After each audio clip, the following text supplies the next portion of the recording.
in terms of the melody, you know, it's gone, rain, it'll rain, it'll rain, it'll rain, it'll rain, it'll rain, etc., etc. You know, there's real rhythm there. So again, the looping, founded or discovered and revolutionized by our buddy Pierre Schaeffer, being used here by Steve Reich in new ways, you know, less than 20 years later. So again, this is all an evolution, wouldn't you say? We've been talking a lot about this avant-garde tape music, but when does tape music start to really play a factor in the popular sense, in the most popular sense? Well, one really, really good example from the 60s that sort of everybody recognizes is Pink Floyd's Money from the Dark Side of the Moon. 1960s, you know, classic, spooky classic. Is the 1960s or is the 1970s? I'm going to be real mad if I'm off by a few years. What year? What year? Tell me. I'm not a Pink Floyd scholar. Pink Floyd, Dark Side of the Moon. 1973. See, I was off. 1973. Early 70s, but still, you know, following in the tradition of the 1960s themselves. Let us hear what we're talking about. This is some early rock and roll sampling, early rock and roll tape music, right off the bat.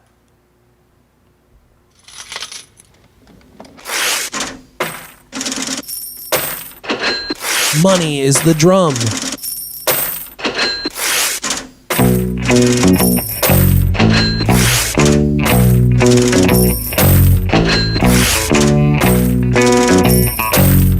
Money sets the tempo. Wow, so meta.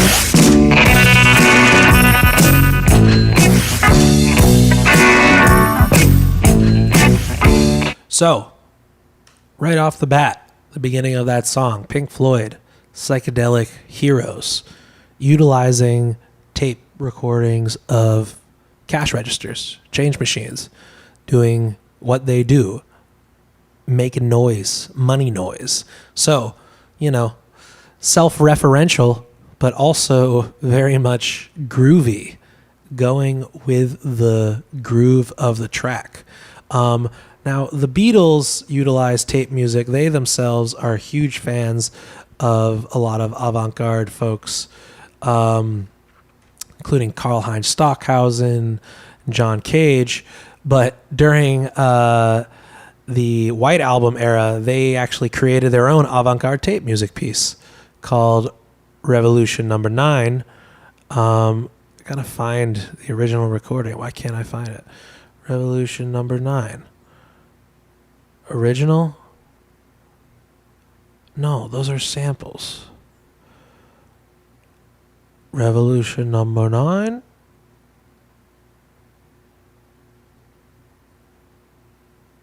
Anything? Иисус того Лапмилуш Маня.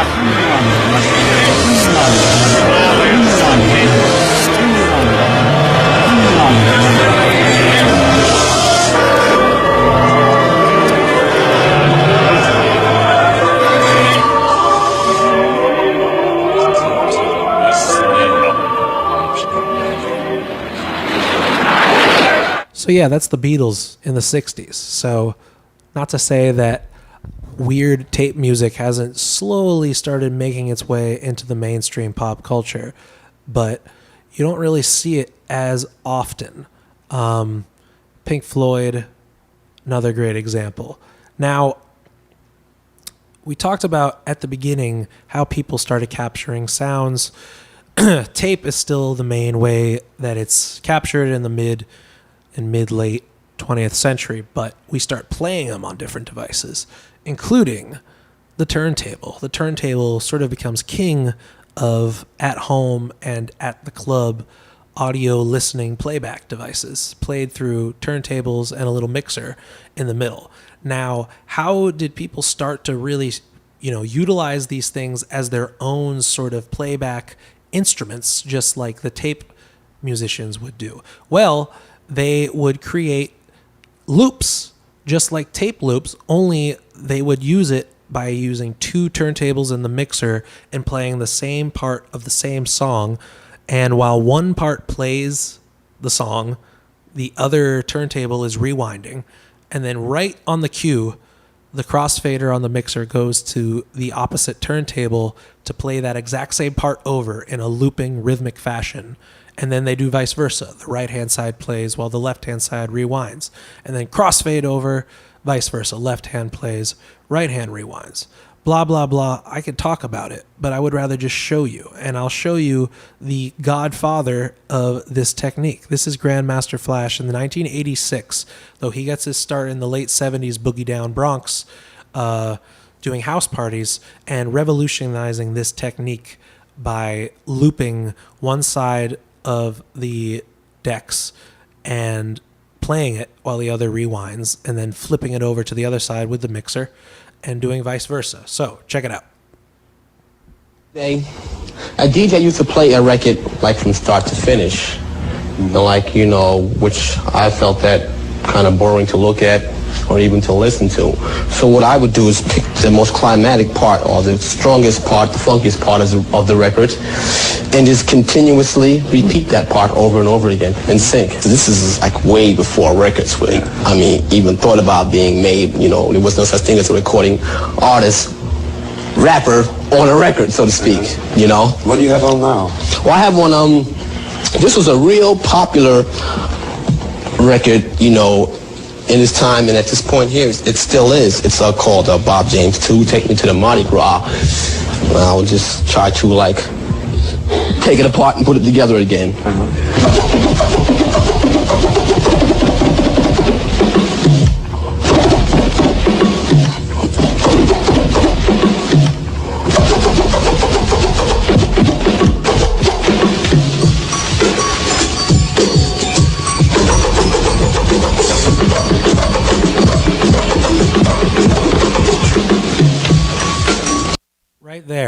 Right there, you see that?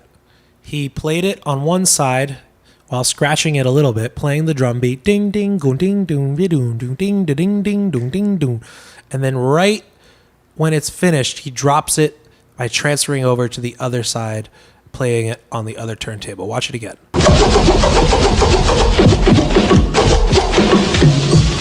Playing it on the left. Doing some scratching. Ready, 2, 3, drop it on the right. Now he's rewinding it. And he can do some creative scratching as a creative form of rewinding the record back to the original loop point. He could do that forever. That's live looping. That's instrumentation. That is performance. Utilizing playback material as performance instrumentation. So turntablism, really becomes normalized in the 80s through hip-hop.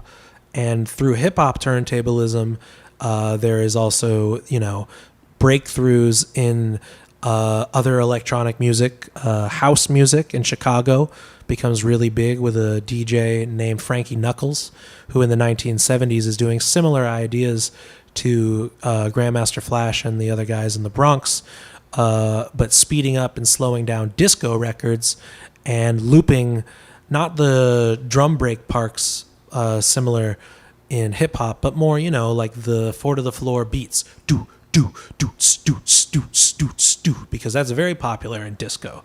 And when you speed that up and you loop that using 2 turntables and a mixer, you actually create house music. So that's how house music is created in Chicago. And through that, there's techno music created in Detroit. We're not going to get into all of that today, but this is the birth of DJ culture, starting with hip hop, starting with 1970s, 1980s guys in the Bronx that are able to push out a lot of these new ideas. Turntablism being one of the most, if not the most important part, besides rapping, obviously.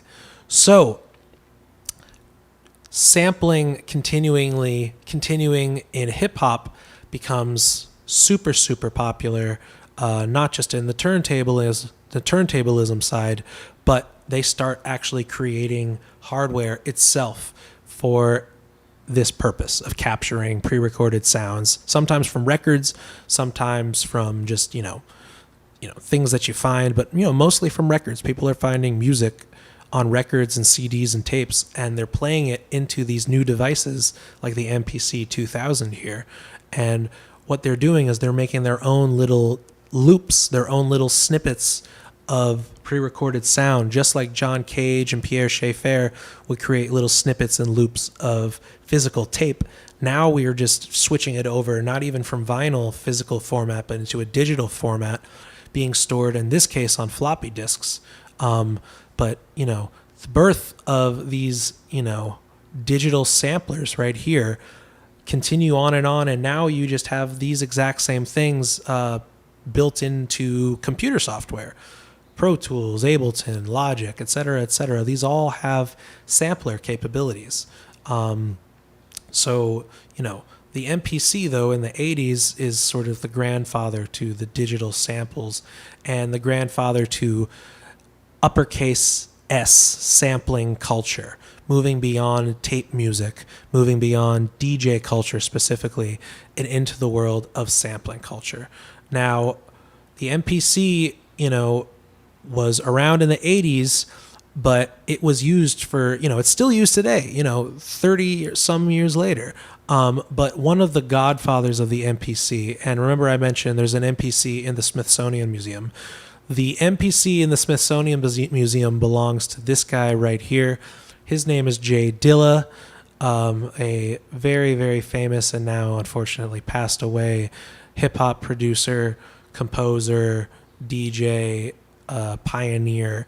But his main claim to fame was his ability to take pre-recorded samples and manipulate them with the MPC 2000 specifically and create something completely new out of them. So I want you to listen for a little bit to this track, Don't Cry, off of his record Donuts, and just listen to the original sample. It's played at the beginning, and then how he flips it at the halfway point. All right, here we go.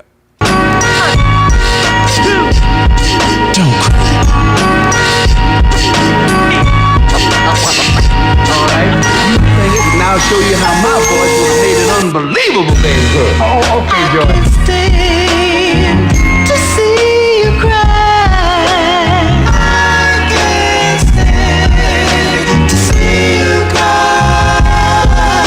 If tears stand. This is all the original sample playing right now.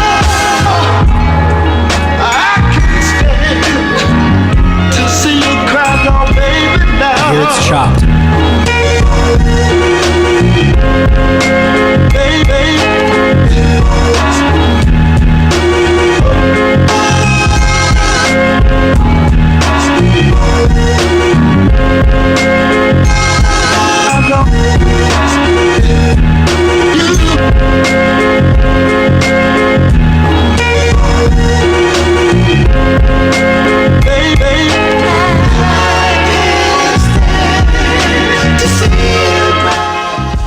So that's Jay Dilla. That is the MPC used by a genius in a way to create something beautiful out of something, a recording that wasn't originally his. And a lot of you might be wondering, well, what does Jay Dilla have to do with, hip hop today?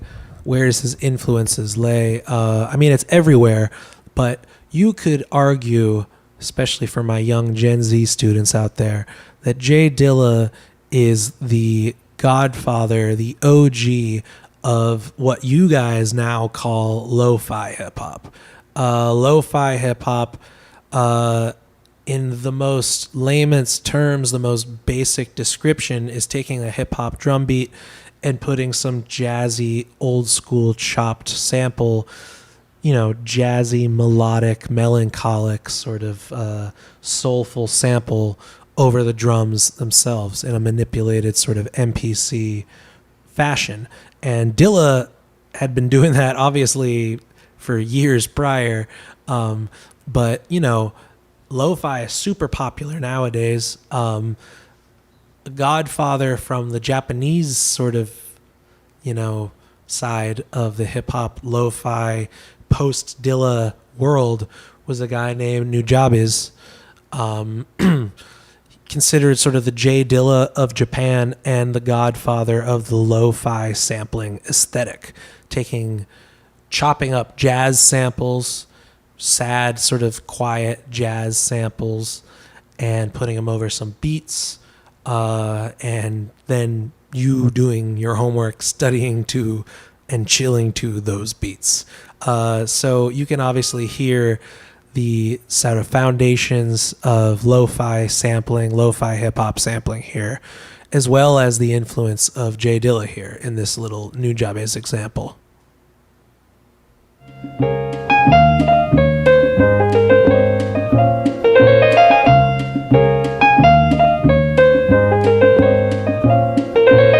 Light as a feather when I'm floating through, reading through the daily news, measuring the hurt within the golden rule. Centimeters of ether, I'm heating the speaker. Motivational teacher with words that burn people.